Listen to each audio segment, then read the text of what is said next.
It's officially been ratified with the signatories of at least 164 countries. The European Parliament has welcomed this motion. And as the curtains fall on the first ever Global Compact Summit, I will be taking stock of this summit with the new Migration and Development Ambassador Arturo. Take stock of the summit. Thank you so much, Ambassador. Maybe what will you say about this two-day summit here in Marrakesh? Well, first of all, thank you, and through you, thank you to the African media for the interest of Ecuador and the new chairmanship of the Global Forum of Migration and Development for the next year. We're living an historic moment. There are many things happening at the same time. 3 years ago at the United Nations, where I was ambassador, we could not think of a possibility of a negotiation like this.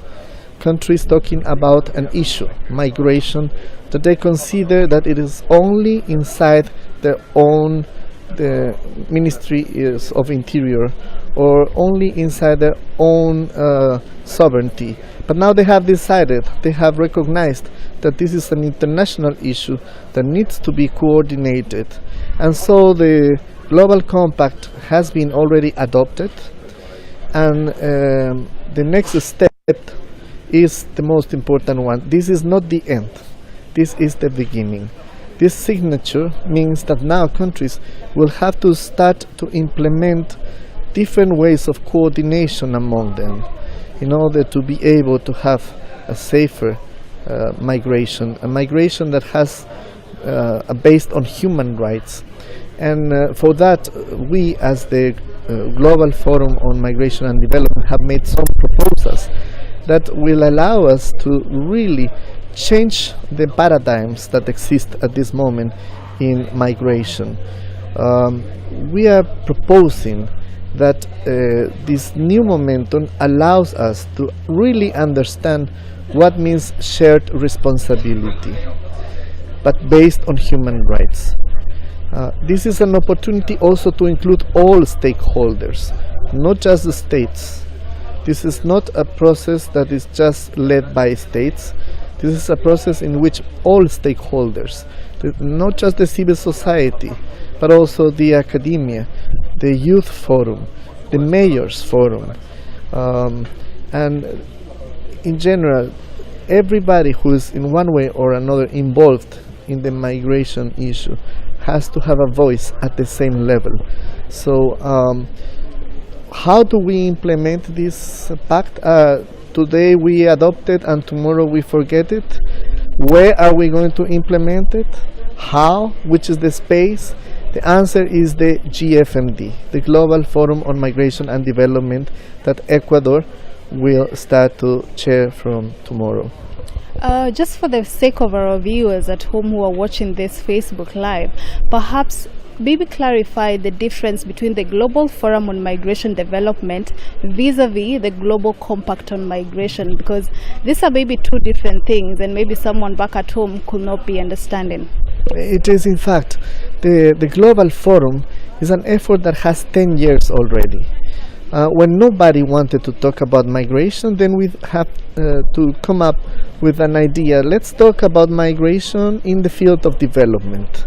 So it was accepted, but not as part of the United Nations. So we've been a flexible, informal space where countries can discuss about different topics that have to do with migration in a non-binding way. Now, the Global Compact itself is a much bigger effort that try to put countries together now to commit themselves into the 23 or most of the 23 objectives that have been prepared for the countries. But this is not binding. They should work according to their possibilities, according to the development of their own regions. And then we can talk about Africa, for example. One of the proposals that we have is to take the Global Forum to the regions so they can implement the Global Pact. So it's two different things. Bringing this space to the stakeholders, depending on the level of development of their policies, of their legislation, in what has to do with migration. So there is one thing called the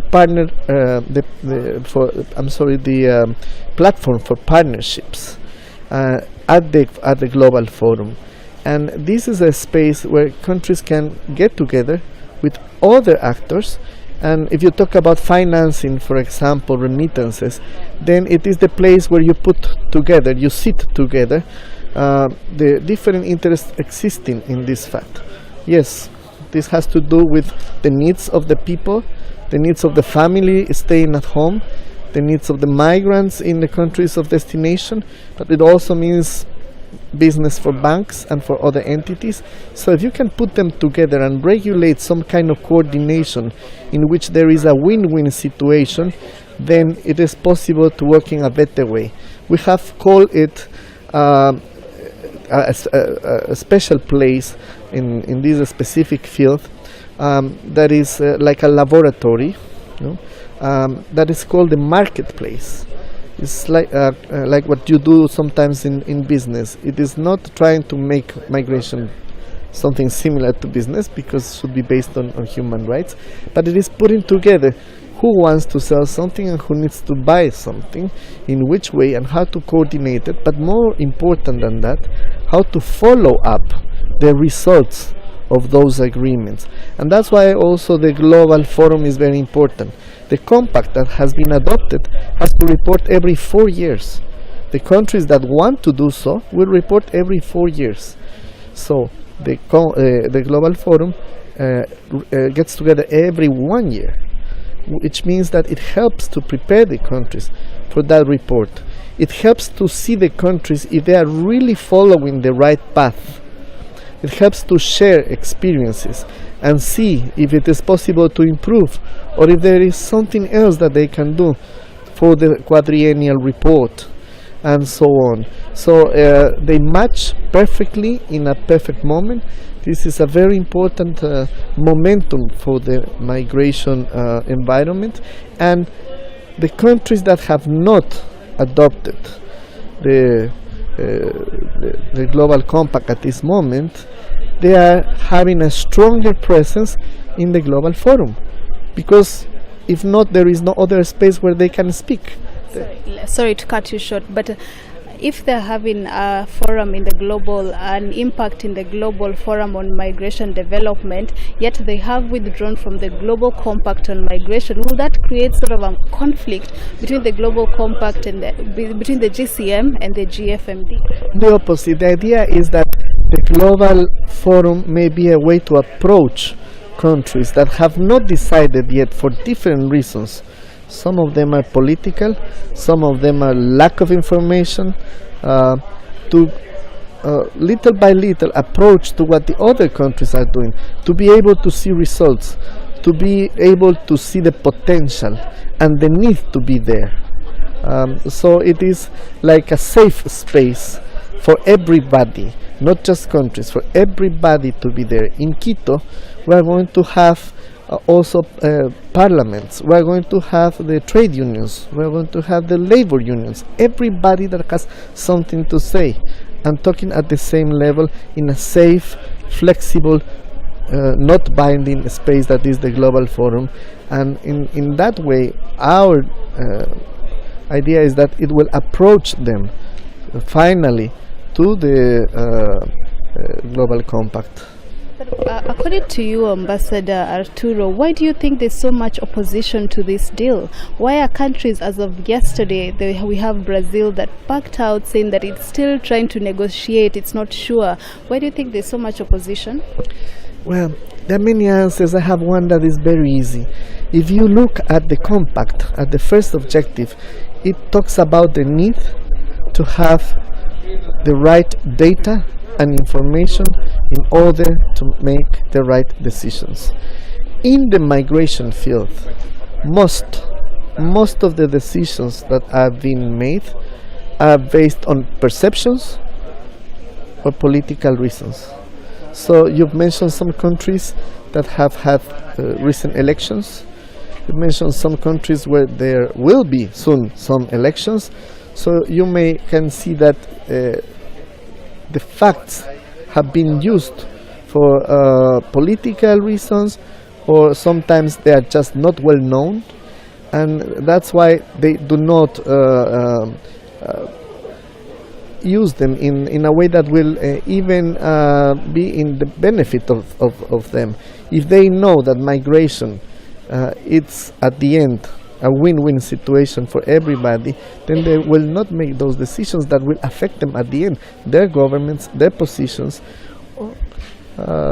With time, as we call it, with migration intelligence, with the processing of correct information to see how much means for the world south-south migration, for example, then they will realize that political decisions on a field that should be taken care in a more technical way as a human fact that has been always with us and will continue being always with us, then they may be able to change their positions. The Global Forum for Migration and Development is a space to help that. So that is one of the reasons. That's why there's been so kind of opposition. It's been used, unfortunately, politically in some way, and the other reason is lack of correct information. And as the GFMD, you had previously raised concerns of the legal and social inclusion of these migrants in their host countries. Has the Intergovernmental Conference that just is ending today, has it addressed some of these concerns you had raised? Yes, it does. It does in a very smart way, I think. I've been the negotiator for Ecuador for both the Global Compact on Migration and the Global Compact on Refugees.